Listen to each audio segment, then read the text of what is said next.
Hello friends, मैं वीरू चौहान। संयम UPSC में आपका स्वागत है। आज हम अपनी नई सीरीज चालू करने जा रहे हैं पॉलिटी की।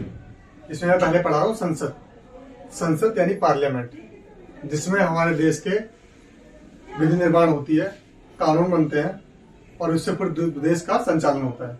तो फिर आज हम इसके बारे में पढ़ते हैं, इसकी संरचना कैसे है, ये कितने भागों में बटा हुआ है, और धीरे धीरे इस चैप्टर को धीरे धीरे ज्यादा बड़ी बड़ी वीडियो नहीं, छोटी छोटी वीडियो में से खत्म करने की कोशिश करेंगे और जानेंगे कि संसद की पूरी कैसे विधि निर्माण होता है, कैसे कार्य होता है, कैसे संसद के अंदर प्रश्नकाल, ये सारी चीजें उसके अंदर इसके अंदर ही समाहित है, वो पढ़ने की कोशिश करेंगे।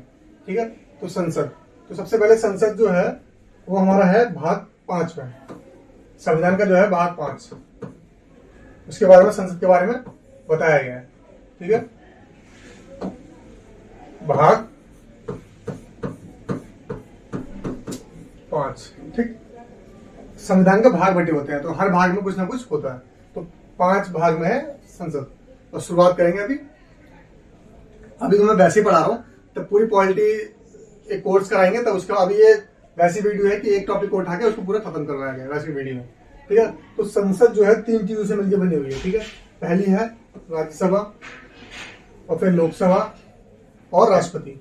ठीक, संसद जो है 3 चीजों से मिलकर बनी हुई है, राज्यसभा, लोकसभा, राष्ट्रपति। राष्ट्रपति का एक पद है, एक अपने देश का राष्ट्र सबसे सर्वोच्च पद वो राष्ट्रपति है। पर राष्ट्रपति जो होता है संसद का सदस्य भी नहीं होता और ना ही वो वहां पे बैठता है, फिर भी वो संसद का अभिन्न अंग होता है। ठीक, पर लोकसभा में क्या, इसकी अलग संरचना है, राज्यसभा की अलग संरचना है, और ये कैसे कैसे नाम है, पहले हम राज्यसभा के बारे में पढ़ेंगे, अगली वीडियो में लोकसभा के बारे में पढ़ेंगे। तो ठीक है, आगे देखते हैं। 1954 में राज्यसभा और लोकसभा शब्द अपनाया गया। इससे पहले क्या बोला जाता था, राज्य परिषद, क्योंकि ये राज्यों का प्रतिनिधित्व करता है। राज्यसभा जो है राज्यों का प्रतिनिधित्व करता है, मतलब उनका रिप्रेजेंटेटिव है, और ये जनता का सदन है, मतलब यहाँ पे सांसद चुन के जाते हैं देश के। यहाँ भी सांसद होते हैं, यहाँ भी सांसद होते हैं, पर यहाँ पे राज्यों से चुन के जाते हैं, यहाँ पूरे देश में जो खड़े होते हैं उसमें खड़े, उसके उस एमपी जिन्हें कहते हैं वो चुन के जाते हैं। एमपी ये भी होते हैं, पर ये राज्यों से चुन के जाते हैं। ठीक है, क्योंकि राज्य परिषद है, राज्यों का प्रतिनिधित्व करता था, इसलिए से राज्य परिषद बोलते थे, राज्य परिषद बोलते थे। 1954 में इसको चेंज कर दिया गया और फिर 1900 पहले तक ये बोला जाता था। राज्यसभा में राज्य एवं संघ राज्य क्षेत्रों के प्रतिनिधि होते हैं, अथवा लोकसभा में संपूर्ण भारत के लोगों का प्रतिनिधित्व होता है। ये मैंने बताया आपको। राज्यसभा में कौन कौन होता है, एक तो जो राज्य होते हैं उनका प्रतिनिधित्व होता है, प्लस जो केंद्र शासित प्रदेश जिन्हें कहते हैं यूनियन टेरिटरी।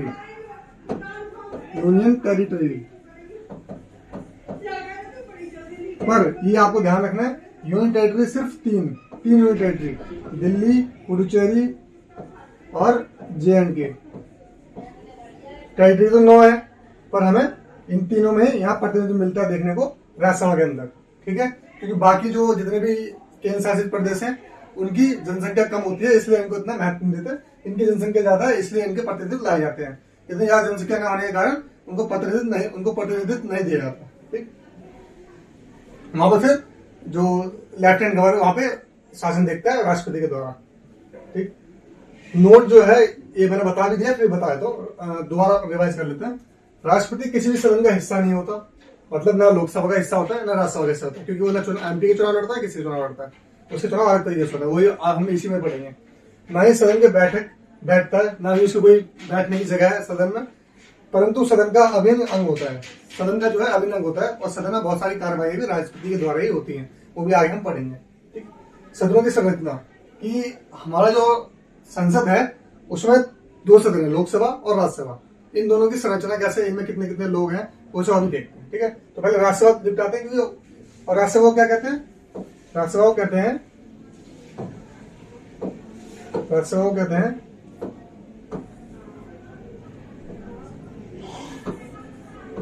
Upper house. ठीक, और इसे उच्च सदन भी कहते हैं।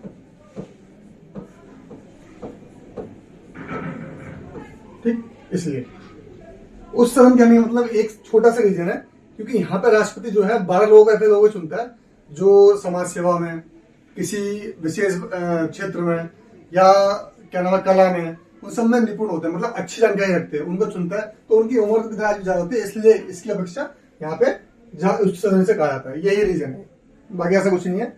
ये नीचा हो जाता है, ऊंचा हो जाता है, पावर, ऐसा कुछ नहीं है। कभी कभी देखा जाएगा तो ज्यादातर लोकसभा की पावर ज्यादा बलवान है, मतलब लोकसभा की ज्यादा चीजें अडेप्ट होती है, मतलब मानी जाती हैं। पर राज्यसभा भी कहीं किसी एंगल से कम नहीं दिखाई पड़ता, उसको भी अपनी कुछ कुछ शक्तियां प्राप्त हैं। वो आगे पढ़ेंगे कि कहाँ का इसको ज्यादा शक्ति प्राप्त है, कहाँ का ये बराबर शक्ति रखता है लोकसभा के साथ। तो इसकी अधिकतम संख्या कितनी हो सकती है, मतलब अधिकतम लोग इसमें कितने हो सकते हैं, 250 लोग। और 238 लोग जो होते हैं वो राज्य एवं संघ राज्य क्षेत्रों का प्रतिनिधित्व करते हैं। ठीक, राज्य एवं संघ राज्य क्षेत्रों का अप्रत्यक्ष रूप से निर्वाचित। ठीक है, ये लोग कौन होते हैं, राज्य हो गए, और जो भी संघ राज्य क्षेत्र यानी जो यूनियन टेरिटरी है वहां से आते हैं। बाकी 12 लोग जो होते हैं राष्ट्रपति द्वारा मनोनीत होते हैं, वो मैंने बताया तभी।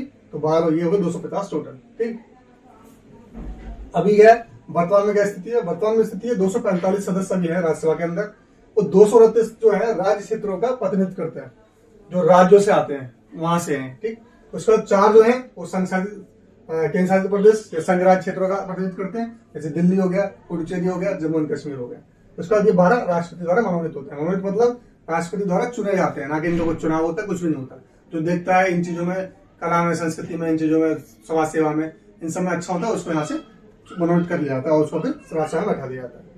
और जो राज्यसभा की सीटों का बंटवारा जो बताया गया वो हमारी 4थी अनुसूची में बताया गया। ऐसे हमारे देश में अनुसूचियां हैं हमारे संविधान में, तो हर अनुसूची के बारे में अलग अलग बताया गया, हर अनुसूची में अलग चीज दी गई है। ऐसी 4थी अनुसूची में राज्यसभा की सीटों का आवंटन दिया गया, ये याद रखने वाली चीज है, क्योंकि राज्यसभा इस संसद चैप्टर इंपॉर्टेंट है हर एग्जाम के लिहाज से, चाहे यूपीएससी ले लो, चाहे सीजीएल ले लो, चाहे एसएससी ले लो, चाहे स्टेट विशेष ले लो, किसी भी ले लो, ये बहुत इंपॉर्टेंट चैप्टर है। ठीक, 4थी अनुसूची में होता बंटवारा सीटों का राज्यसभा की। राज्य का प्रतिनिधित्व कैसे होता है मैं बताता हूँ। राज्य विधानसभा के निर्वाचित सदस्य करते हैं।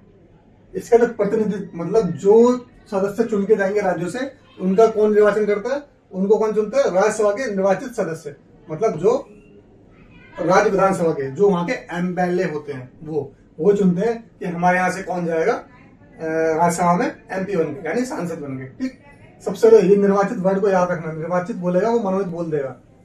ठीक है, विधानसभा याद रखना, राज्य विधानसभा, बोलेगा विधान परिषद से भी जाते नहीं, विधानसभा के। ठीक, चुनाव अनुपातिक प्रतिनिधित्व के अनुसार एकल संख्या मतलब सिंगल ट्रांसफर वोट, मतलब एक वोट पड़ता है, ट्रांसफर करके उसको आगे बताया जाता है कौन आगे जाएगा, सिंगल वोट पड़ता है इसके लिए। ठीक, सीटों का बंटवारा राज्यों की जनसंख्या के आधार पर होता है। आगे जिस राज्य की ज्यादा संख्या होगी उसके सांसद राज्यसभा में ज्यादा होंगे, उसका प्रतिनिधित्व ज्यादा होगा। जैसे कि यूपी जो है अपना स्टेट, सबसे ज्यादा जनसंख्या है उसके 31 सांसद है राज्यसभा में। ठीक, वहीं त्रिपुरा को देख लोगे आप तो उसका एक ही है, क्योंकि उसकी जनसंख्या कम है। पर अमेरिका में ऐसा नहीं है, या एक ही सांसद। अमेरिका में ऐसा नहीं है। अमेरिका में क्या है कि वहां पे जैसे मान लो 20 स्टेट है तो हर किसी को 2-2 सांसद दे जाएंगे, हर स्टेट से 2-2 सांसद जाएंगे उनके सीनेट में। उनके अपर जिनका जो लोकसभा है, हमारे लोकसभा उसे कांग्रेस कहते हैं, और जो इनका राज्यसभा है वो सीनेट कहते हैं। संघ राज्य क्षेत्रों का प्रतिनिधित्व, अब जो संघ राज्य क्षेत्र है उनका प्रतिनिधित्व कैसे होता है, उनको कैसे चुना जाता है। प्रत्येक प्रतिनिधि निर्वाचक मंडल द्वारा चुना जाता है, निर्वाचक मंडल द्वारा चुना जाता है, निर्वाचक मंडल बनाया जाता है, फिर वो चुनाव करता है कि कौन कौन राज्यसभा में जाएगा इन राज्यों से, संघ शासित राज्यों से सांसद बन के जाएगा राज्यसभा में। ठीक, उसका यह चुनाव भी वैसे अनुपातिक प्रतिनिधित्व प्रति के अनुसार एकल सेक्रेटरी वोट वैसे होता है जैसे राज्यों में होता है। और 9 यूनियन टेरिटरी है, बताया मैंने, 9 यूनियन टेरिटरी में से सिर्फ 3 यूनियन टेरिटरी में चुनाव होते हैं, और यहाँ से लोग चुन के आते हैं। एक होगा दिल्ली, एक होगा पुडुचेरी, एक होगा जम्मू कश्मीर। याद रखने वाली चीज है, पेपर में या कहीं भी रजिस्टर करने के लिए दे देगा कि सभी केंद्र शासित प्रदेश नहीं है, सिर्फ 3, क्योंकि इनकी जनसंख्या तुलनात्मक रूप से बाकी केंद्र शासित प्रदेशों से ज्यादा है। ठीक, उसके बाद नामित या मनोनीत सदस्य, जो राष्ट्रपति की बात की, जो राष्ट्रपति 12 लोगों को करता है, मनोनीत करता है, उनको कैसे किया जाता है, 12 ऐसे सदस्यों को नामित या नाम निर्देशित किया करता है जिन्हें कला, साहित्य, विज्ञान और समाज सेवा विषयों के संबंध के विशेष जानकारी, व्यवहारिक अनुभव हो, मतलब व्यवहारिक अनुभव, विशेष ज्ञान हो या व्यवहारिक अनुभव हो, उनको भी राष्ट्रपति चुन के ले आता है। क्यों ले आता है, ताकि हमारी संसद की जो काम करने की एबिलिटी है वो अच्छी से आए निकलेगी, मतलब उसकी प्रोडक्टिविटी बहुत बढ़िया हो जाए। क्यों जैसे कि देखो राज्यसभा के लिए क्यों ऐसे लोग क्यों माना जाता है कि ये अच्छे निर्णय दे सकते हैं। जैसे आप लोकसभा में जाएंगे, लोकसभा में सांसद बनेंगे, तो आपकी मिनिमम एज होनी चाहिए, कितनी होनी चाहिए, 25। ठीक, और राज्यसभा के लिए कितनी होनी चाहिए, 30। ठीक है, प्रधानमंत्री कोई भी इंसान 25 की बन सकता है, बाकी सांसद प्रधानमंत्री 25 की उम्र बन सकता है। ठीक है, अगर लोकसभा में जाता है तो। अगर राज्यसभा में कब जाएगा, जब वो 30 साल का होगा। राज्यसभा का सदस्य बनने के लिए आपको 30 साल की उम्र होनी जरूरी है। इसमें लोकसभा के सदस्य बनने के लिए आपको 25 साल की उम्र चाहिए। इसलिए राज्यसभा का होता है कि अनुभवी सदन एक तरीके से। क्यों यहाँ पे ये जो 30 साल मिनिमम एज है, मैक्सिमम एज के लोग आते हैं जो उम्र दराज होते हैं, इसलिए उनके अनुभवों से सदनों को देश के निर्णय लेने में अच्छा सहयोग मिलता है और अच्छे तरीके से निर्णय लिया जा सकते हैं और उन पर विचार विमर्श अच्छे तरीके से होता है। ठीक है, तो ये वीडियो आज हम समाप्त करते हैं यहीं पे।